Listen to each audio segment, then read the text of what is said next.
আসসালামু আলাইকুম প্রিয় ভিউয়ার্স, লিভিং উইথ চ্যানেলে নতুন আরেকটি ভিডিও নিয়ে আসছি।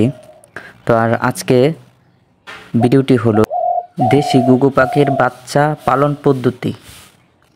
তো ভিউয়ার্স, প্রথমে ঘুঘু পাখির পালন পদ্ধতি এবং ঘুঘু পাখির খাবার নিয়ে আলোচনা করব। তো প্রথমে আমি একটা কথা বলতে চাই, আমার এলাকার ছোট একটা ভাই তো ঘুঘু পাখির বাসা থেকে দুইটা বাচ্চা নিয়ে আসছে। তখন এই ঘুঘু পাখিটা বাচ্চাগুলোর চোখ ফুটে নাই, কিছুই দেখতে পায় না, চোখ ফুটে না, একেবারে অনেক ছোট। এখন ভিডিওতে যে অবস্থা দেখতেছেন এর চেয়ে আরও অনেক ছোট ছিল। তো এগুলা দেখে আমি বলছি যে এগুলা তো আর বাঁচানো যাবে না, এই যে নিয়ে আসছো বাসায় দিয়ে আসো। তো বলতেছে এখন বাসায় দিলে আর হবে না, ঘুঘু পাখির মা পাখিটা চলে গেছে, এখান থেকে আর আসে না। তো আমি ভাবলাম যে এই পাখিগুলা এখন বাঁচাইতে হবে। তো এই জন্য আমি এই পাখিগুলা বাঁচানোর জন্য একটা প্রতিজ্ঞা করছি। আর মোটামুটি এখন অনেকটা বড় হয়ে গেছে। আমি এই ঘুঘু পাখি দুইটা কিভাবে পালন করলাম আর ঘুঘু পাখি কিভাবে খাবার দিলাম ঘুঘু পাখিকে এবং কিভাবে বাঁচিয়ে তুললাম সেটা নিয়ে আলোচনা করব। তো বন্ধুরা, ঘুঘু পাখির বাচ্চাকে খাওয়ানোর জন্য কাপড়ে খাবার নেবেন। এই খাবারগুলো কি কি?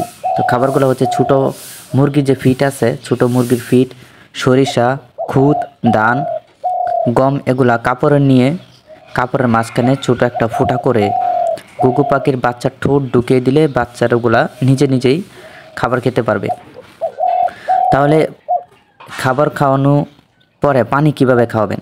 তো এই খাবার খাওয়ানোর সময় খাবার দেবার আগে খাবারগুলা পানিতে হালকা ভিজিয়ে দিলে পানির প্রয়োজনটা আর হয় না, পানিটা আবার খাওয়াতে হয় না, খাবারের সাথেই পানির প্রয়োজনটা মিটে যায়।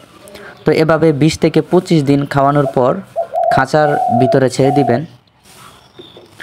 আর খাঁচার ভিতরে প্রথমে নিচে সাদা পেপার দিয়ে, পেপার উপরে ছোটো ছোটো দানা খাবার দিয়ে তারপর ঘুঘু পাখিটা খাঁচার ভিতরে ছেড়ে দিবেন। তারপরে একটা দুটা করে খাবার খাওয়া শিখলে তারা নিজেরাই এটা খেতে পারবে। তো আমার এই ঘুঘু পাখির বাচ্চা দুইটা আমি যখন আনছি, যখন বাড়িতে নিয়ে আসছি, তখন বাচ্চা ছিল 2 দিনের ডিম থেকে ফোটার পর। তো আমি 5 দিন থেকে এখানে দেখাইছি, এখানে সর্বশেষ ডে পর্যন্ত দেওয়া আছে, আপনারা দেখতে থাকুন।